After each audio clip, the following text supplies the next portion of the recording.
Hi everyone, this is Raymond. Welcome to this channel. I've been wanting to do something like this for quite a long time, and I actually find that this was the right time to do it. So first of all, which is the topic of this first video? So in this first video, I wanted to talk about language, because I think language is really important when it comes to Eurovision and everything in life. Like, language is present in all parts of our life. I just wanted to see like how languages can affect the results of the countries at Eurovision. Especially what I want to check, and that what I am going to check, is if there is a difference in the way the juries and the televote approach songs in different languages than English, and even if there is differences between uh, different languages in Europe outside English. So that is the main topic of the video, and I hope you like it. So what I did is basically check the top 26 or 25 from the juries and televotes of the last 5 years, looking only to language. Disclaimer: there are so many things that affect your result at Eurovision. Your song, your vocals, the performance, the running order, the diaspora you have, uh, the momentum. But language also plays a key role. I'm in four categories: songs sung in English, or 99% in English. Maybe have another category which is songs mixed with English and another language. For example, Saudade Saudade last year, which had Portuguese and English, or many other songs. And a third category, which is songs that were not sung in English, but they are using what I would call, this is not a technical term, obviously, but recognizable language. Or if I go a bit deeper, but this is a bit of a discussion that we could have, it's languages that have a bigger status in Europe. Like, for example, French. Like, I basically put in this category French, Portuguese, Spanish, and Italian. I think those four are languages that everyone, when they think, oh, what is a beautiful language, or what is like, they have a different status that, for example, other languages that are more unknown, or that are felt in a different way. Yeah, so basically I did that, this third category. And then the fourth category, which is basically languages that are not as recognizable or don't have this status. But I will also talk about only English, these known English songs. So let's start checking the results of the juries. So as we can see in this table, we have all the results of the juries of the last 5 years. And then in this other table, we have the results from the televote. So let's start with the juries, because it's the main part of the discussion actually. So let's start with the winner. As we can see, in the last 5 years, 3 songs sung in English won the jury vote, while 2 songs in a different language than English won it: Portuguese in 2017 and French in 2021. Even it's more interesting that in 2021 they have a top 2 with French songs. While the televote has had 4 winners. So 4 out of the 5 last winners of the televote sang all or part of the song in a different language than English. So we have Portuguese in 2017 as well, Italian in 2021, Ukrainian in 2022, English and part in some in 2019, and English in 2018. So already with the televote we can see some differences. But let's go to the top 10. So I actually made this table, which is easier to look at. So as we can see, on average in the last 5 years, the jury has put 6.8 songs in English in their top 10, while 3.2 of those songs were not sung in English. While the televote, it's a bit different. It's 5.8 songs in English and 4.2 in a different language than English. So really even, like really even.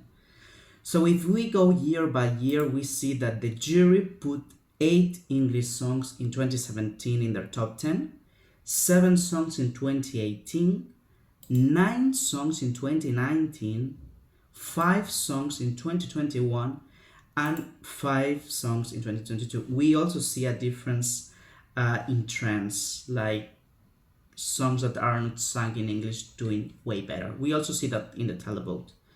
For example, well, doing better, and also because more countries are trying to sing in their own language. Then in 2017, we have 5 songs in English that made the top 10 of the televote, 8 songs in 2018, 7 songs in 2019, 4 songs only. It was actually the first year that there were more songs in a different language than English than sung in English, and then 5 songs in 2022. So the first conclusion is that the jury seems to like more or to vote more for songs in English. So in the last 5 years, we have 44 songs that were sung in the final in a different language than English. So of those 44, 14 did better with the juries than the televote, which is the 32%, while 26 out of 44, which is the 59%, did better with the televote, and 4 of them got the same result, the same position. Actually, I just didn't check the points, I just checked the differences in places. So yeah, that says something. So really it seems that juries don't appreciate as much as the televote the songs that are not sung in English. But I just wanted to go deeper into it, and I check, for example, how mix songs, like songs that mix a language different than English. So according to this data, out of those, 4 out of 12, so the 34% did better with the juries. 6 of them did better with the televote, which is the 50%, and equally 2 of them, so it's 60%. So still we can see that even when they mix English with another language, televote tends to like them more. So now comes what I find really interesting, and I didn't expect actually to find this, and it's really what I want to talk about, and something that worries me about the jury vote. What I find really interesting is there is a huge difference in those 2 categories of languages that I was different to English that I was talking about before: French, Portuguese, Italian, and Spanish, and then the other non-standard languages like Ukrainian, Belarusian, Hungarian, Icelandic. Even we had Breton last year, which they did really poorly, unfortunately, very undeservedly. So yeah, so what I find really interesting is that when we only count the songs that were sung in French, Portuguese, English, or Italian, the jury liked them more in general than the televote. So there were 13 songs that were sung in those languages.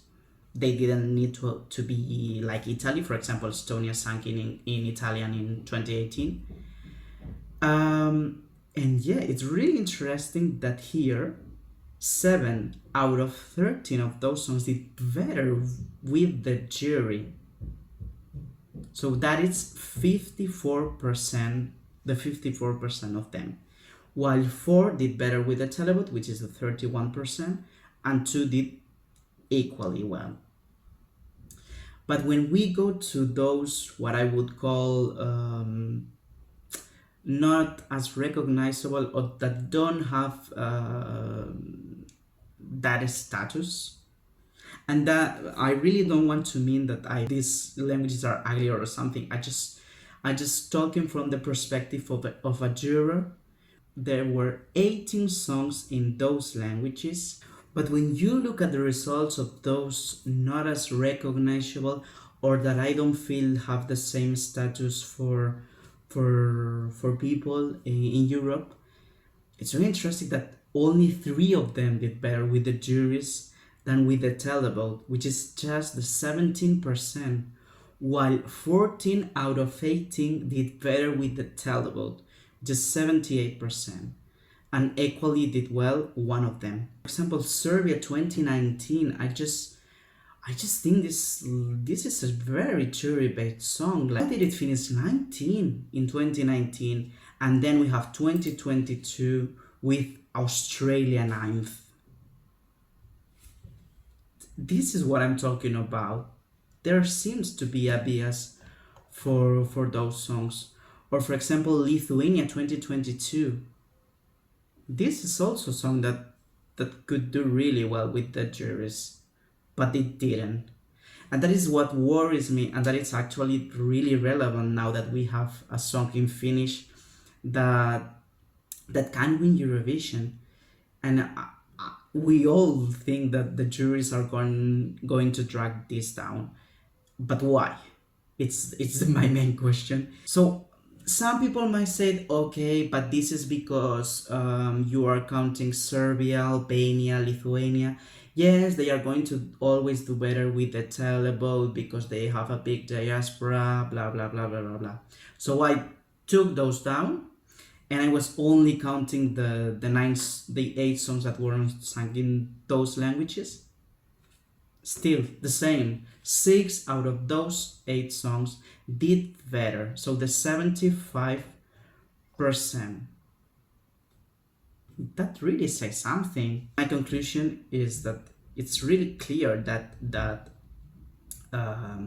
the jury have a bias to songs sung in English and that are more resonant with the pop mainstream radio friendly songs.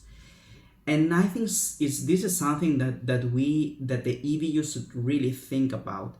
I mean, they won't do it because